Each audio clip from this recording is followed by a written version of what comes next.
অনুশীলনী 2 কৰ 1 নম্বৰটো দিছে তলৰ সংখ্যাবোৰ স্থান মান অনুসাৰে ভাঙা।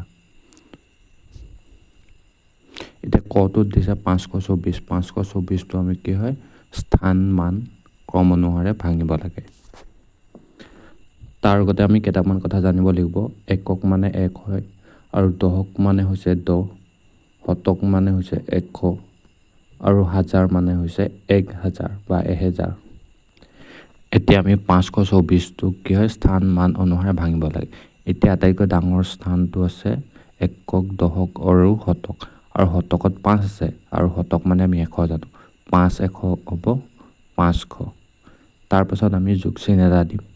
তাৰপাছত আমি 5ৰ পাছৰ সংখ্যাটো 2টো চাম, 2টো আছে একক, দশক, দশক মানে হ'ল 10। এতিয়া 2 10 গুণ হ'ব 20, মানে আমি পূৰণ কৰি দিব লাগিব। তাৰপিছত যোগ দিম, এই 4টো আছে এককত, একক মানে 1, তেতিয়া 4 গুণ হ'ব 4। এতিয়া 524ক আমি স্থান মান অনুসৰি ভাঙি পালোঁ। 500 যোগ 20 যোগ 4। একেদৰে খটোত আছে 1725। 1725ৰ আটাইতকৈ ডাঙৰ স্থানত আছে 1টো আৰু 1টো আছে হাজাৰৰ স্থানত। এতিয়া যিহেতু হাজাৰৰ স্থানত আছে তেতিয়াহ'লে হাজাৰ মানে 1000, 1ৰ লগত 1000 পূৰণ কৰিলে হ'ব 1000 যোগ। তাৰপিছত আমি চাম 7টো যিহেতু শতকত আছে, শতক মানে 100 হয়, 7 100 হ'ব 700 যোগ দিম। তাৰপিছত 2 আছে, 2টো যিহেতু দশকত আছে, দশক মানে 10, 2 2 গুণ হ'ব 20। 5টো আছে এককৰ ঘৰত, একক মানে 1, 5 1 গুণ 5। গটো দিছে 207। এতিয়া 207ৰ 2টো আছে শতকত, শতক মানে হয় 100, 2 100 হ'ব 200। ঠিক তেনেদৰে 0টো আছে দশকত, দশক মানে 10, 0ৰ লগত 10 পূৰণ কৰিলে হ'ব 0।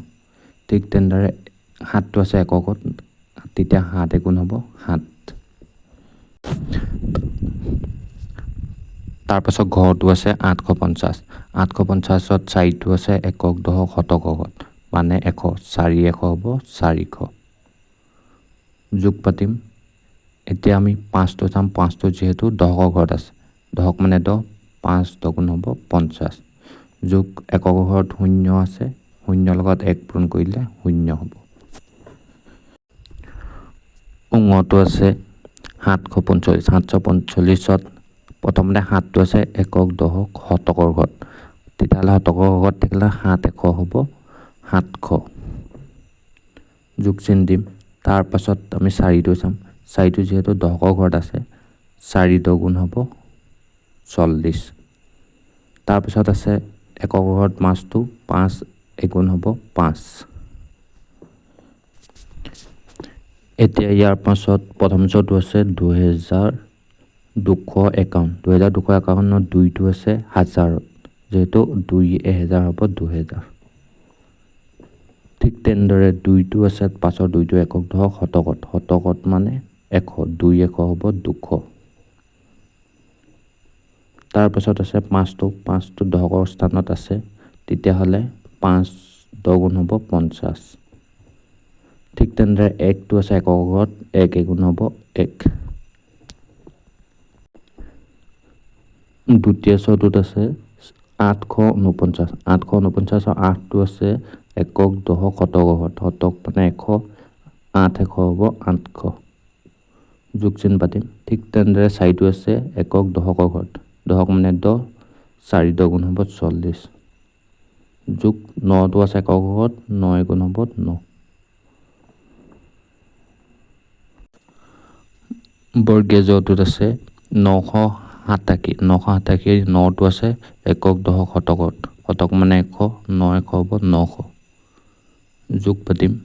8টো আছে একক, দশকৰ ঘৰত, দশক মানে 10, 8 10 গুণ হ'ব 80। ঠিক তেনেদৰে 7টো আছে একক ঘৰত, 7 গুণ হ'ব 7। 2 নম্বৰখিনি কৈছে তলত ভাঙি থোৱা সংখ্যাবিলাক এটা এটা সংখ্যাত প্ৰকাশ কৰা। এতিয়া ইয়াৰ প্ৰশ্নটোৰ অংকখিনিকে স্থান অনুসৰি ভাঙি থৈ দিয়া আছে, ইয়াক আমি যোগ কৰি এটা সংখ্যাত বহুৱাব লাগে। এতিয়া ইয়াত ভাঙি থোৱা সংখ্যাবোৰ আমি কি কৰিম, যোগ কৰি এটা সংখ্যাত প্ৰকাশ কৰি কি খালী ঠাইত বহুৱাম।